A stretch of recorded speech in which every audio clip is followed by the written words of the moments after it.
Et si la diversité était une richesse pour fabriquer du commun?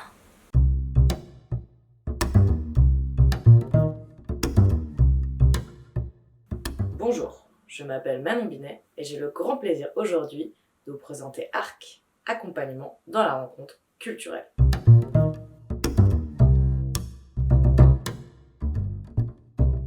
ARC est une entreprise de formation à l'interculturalité qui intervient spécifiquement dans le domaine du social, mais aussi dans le milieu du soin, dans les sphères de l'éducation, de la formation et auprès des structures publiques et culturelles.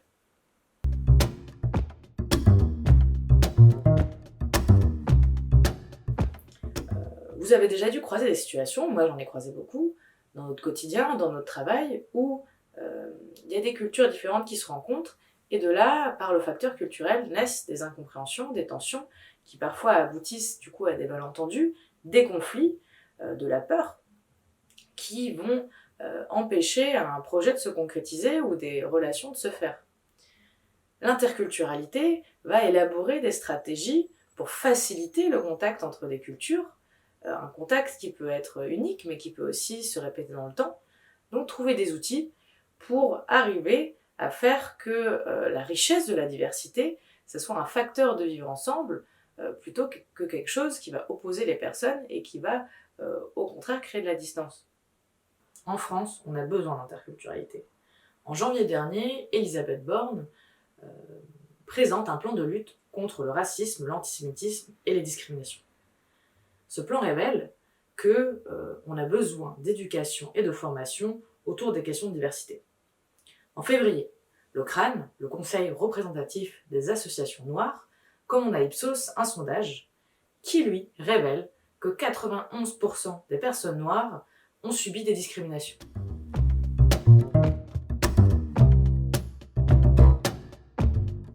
Comment expliquer l'administration française à des demandeurs d'asile ou des migrants? Comment gérer dans un CHRS des tensions qui peuvent être liées à des normes et des valeurs culturelles qui seraient en décalage? Comment s'émanciper en tant que travailleur du social ou travailleuse du social de ses propres préjugés, ses imaginaires, ses stéréotypes qui peuvent mener à des comportements discriminatoires, stigmatisants et voire même excluants?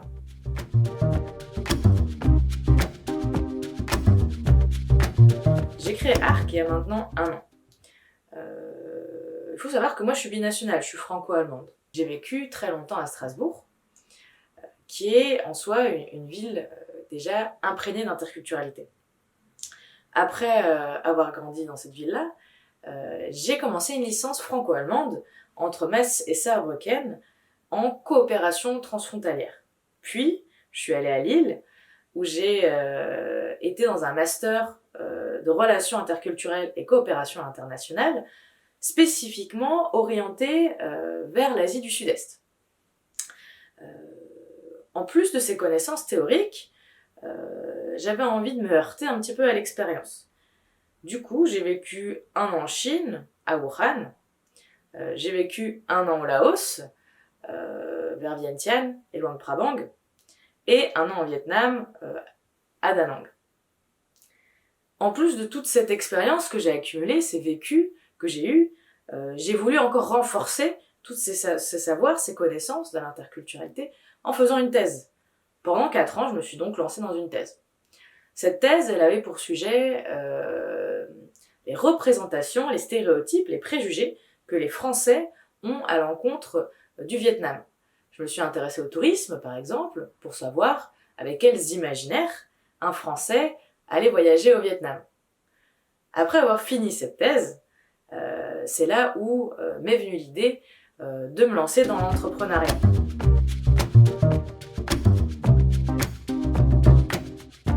Notre méthode à ARC, c'est d'abord de transmettre l'interculturalité par l'éducation populaire. En effet, pour nous, c'est assez important que les personnes qui assistent à nos formations soient acteurs et actrices de leur apprentissage. Pour nous, l'éducation populaire, c'est des exercices en binôme ou en trinôme, en groupe, qui permettent d'avoir une réflexion collective.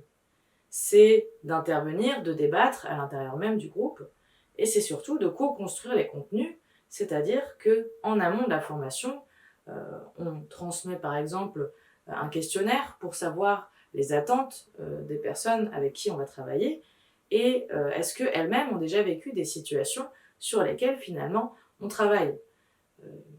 Un des champs qui est très important, c'est par exemple aussi travailler sur les pratiques professionnelles. Du coup, de s'appuyer sur des récits de choses qui ont été vécues pour travailler dessus et élaborer des stratégies.